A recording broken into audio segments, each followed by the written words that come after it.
Indonesia selama ini kan menganut sistem 5-6 hari kerja ya. Dan biasanya kalau udah ketemu hari Senin lagi, rasanya berat banget. Pernah gak sih kepikiran kalau seminggu itu kerja andai cuma 4 hari aja?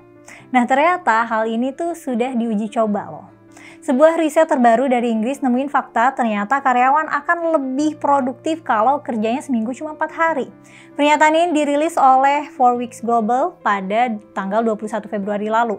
Uji coba ini diikuti oleh 61 perusahaan dengan kurang lebih 3.000 karyawan, di mana para karyawannya masuk cuma 4 hari aja dalam seminggu, selama 6 bulan. Enak banget ya. Perusahaan yang ikut juga beragam nih, mulai dari perusahaan IT, layanan keuangan, dan kesehatan, sampai toko-toko. Nah, kira-kira gimana nih rasanya? Apa alasannya sih diberlakukan sistem kayak gini? Simak ulasan selengkapnya bersama aku Mela hanya di Pro Kontra.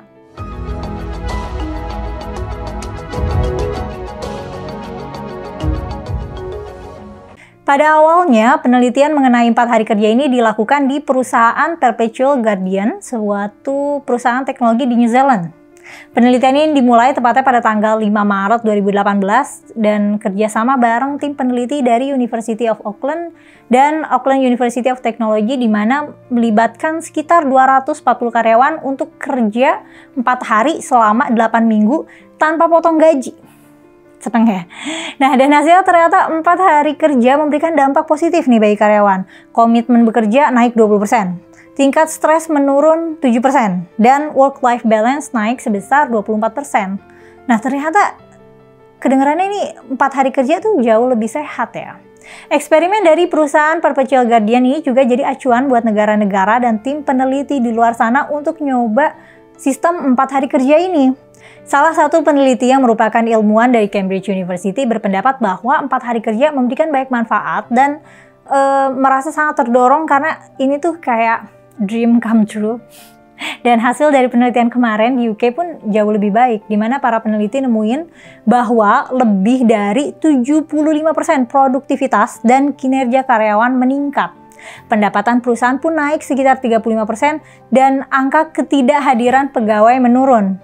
Para responden juga berpendapat bahwa pemberlakuan 4 hari kerja ini punya keuntungan di mana kesehatan fisik dan mental para pekerja itu jadi meningkat, jadi punya waktu untuk hobi, untuk olahraga, juga untuk meningkatkan kepuasan dalam hidup selain urusan kerjaan ya.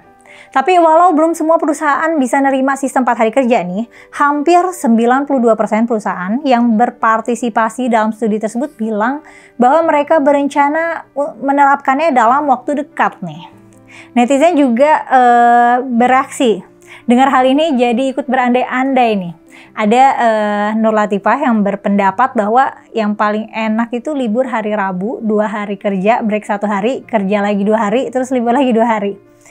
Mungkin gitu enak kali ya. Atau ada juga yang Muhammad yang bilang dia lagi nunggu konsep 1 hari kerja. Nah itu mah kayaknya nggak akan kesampaian sih.